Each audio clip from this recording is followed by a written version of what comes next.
Action. Réaction.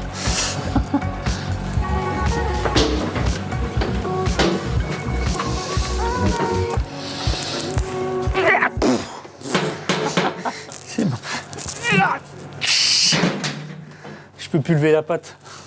Mais c'est une 1200 GS fin d'évolution, c'est ça? Ouais. Double arbre à câble en tête, juste avant les... Ouais. Qu'est-ce qui lui arrive? Des problèmes démarreurs, un peu assez courants en fait. Ah bon? Oui, à un moment ça peine un petit peu à démarrer, tu changes la batterie, puis tu te rends compte que ça fait pareil. Et donc c'est que c'est le démarreur. Pas très compliqué à changer, mais en plus on a des démarreurs adaptables d'excellente qualité, tout chinois qu'ils soient. Oui, que tu as déjà testé. Ah oui, ça fait... Donc c'est relativement accessible. Bon, je vais m'approcher, tu vas nous montrer ça. Pour arriver à défaire le démarreur, tu démontes la batterie. J'enlève la selle, c'est logique. Oui, la selle pour pouvoir démonter la batterie. Pour pouvoir débrancher la batterie. Débrancher la batterie. Ça évitera les... Il est là. C'est comme un truc de voiture.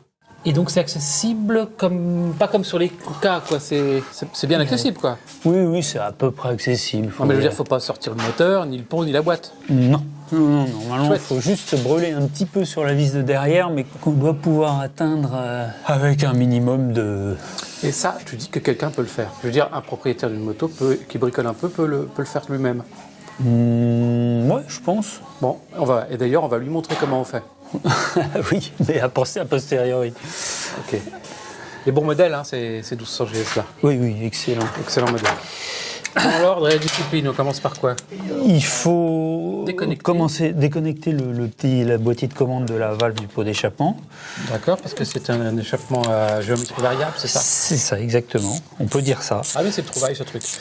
Oui, c'est une trouvaille pour qu'il tombe en panne. T'imagines toute la calamine qui bloque immédiatement le... T'as déjà eu des pannes de ça? C'est toujours en panne. Ah bon? Oui. Et quand t'es en panne ou pas? Non, c'est juste que ça marche pas. Hop. Donc là, tu le laisses pendouiller comme chaud. Il y a un moteur, quoi. En fait. Oui. Ok. On va mettre la vis là pour pas la perdre. On va déconnecter l'eau-démarreur. Tu sais que c'est vachement bien que tu n'aies pas de calvitie. Parce que le nombre de fois où tu mets ta tête devant mon écran.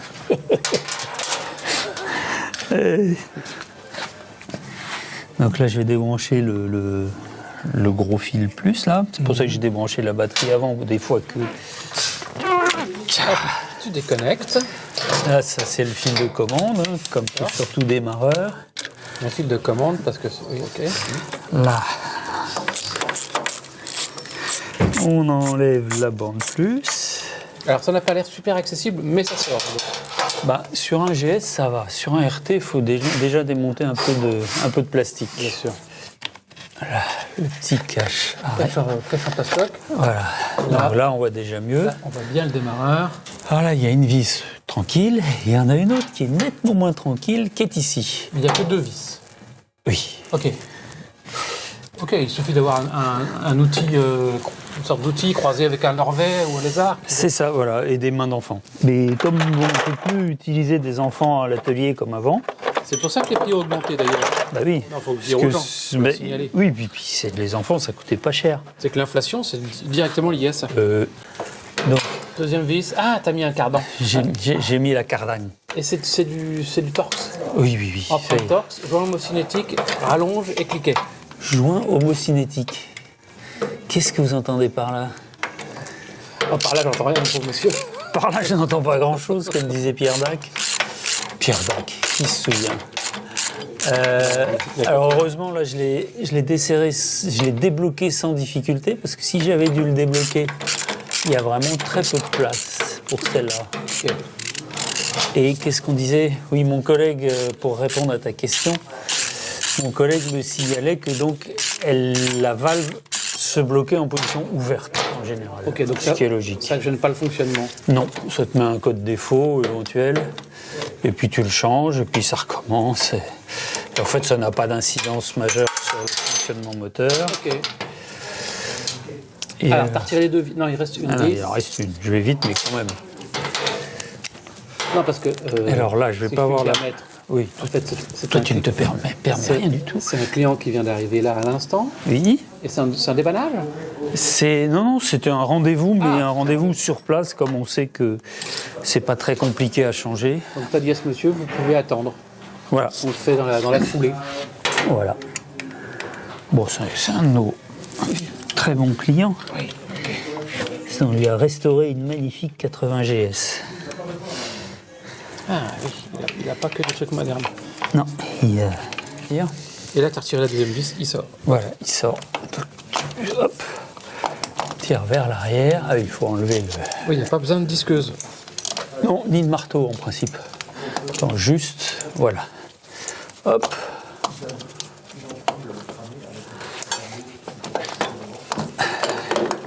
Et voilà. Ok. C'est un garçon.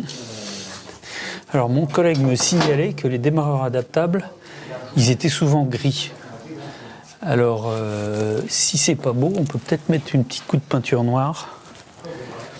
Je vais le faire si tu veux. Voilà. Nouveau démarreur. Un petit coup de peinture dessus parce qu'il était un petit peu trop brillant. C'est quelle marque? C'est une marque de chez Beer. D'accord, c'est un démarreur beer qui, quand ils te les livrent, ils sont gris. Tu as mis un coup de noir parce que sinon ça se voit vachement sur les. On dirait qu'ils sont un peu plus longs. Bizarre. Ah ouais, ils sont un peu plus longs. Ah, un peu moins facile à rentrer. Ouais, peut-être pour ça qu'ils marchent mieux aussi. C'est ce que disent les femmes. Non, elles disent que ça ne compte pas la longueur. Ouais, ouais. Et puis quand elles vont dans un sex shop, elles prennent les plus petits aussi. Ouais. Ah, genre. Elle est bien bonne Non, celle-là. non, mais c'est juste pour rassurer les mecs. Ouais, ouais. Ça arrivera jamais. Voilà. Ah, ça y est. Super. Non, ça va, là. Ça va, ok. Tu vois comme t'es. Oui, c'est mon naturel comme ça de Vosgien, montagnard. Allez. On est pessimiste. Comme ça, au moins, vous n'avez pas de mauvaises surprises. Ouais. Voilà, Parce que le j'ai pire n'est fait. jamais décevant. Donc ça y Oui, est. mais le pire n'est jamais certain. Ni certain, ni décevant. Donc tu remets la vis du haut, après tu remets la vis du bas avec ta fameuse rallonge, plus cardan, plus torx long, plus cliquet. Voilà. Ensuite tu rebranches dans l'ordre et la discipline. Voilà.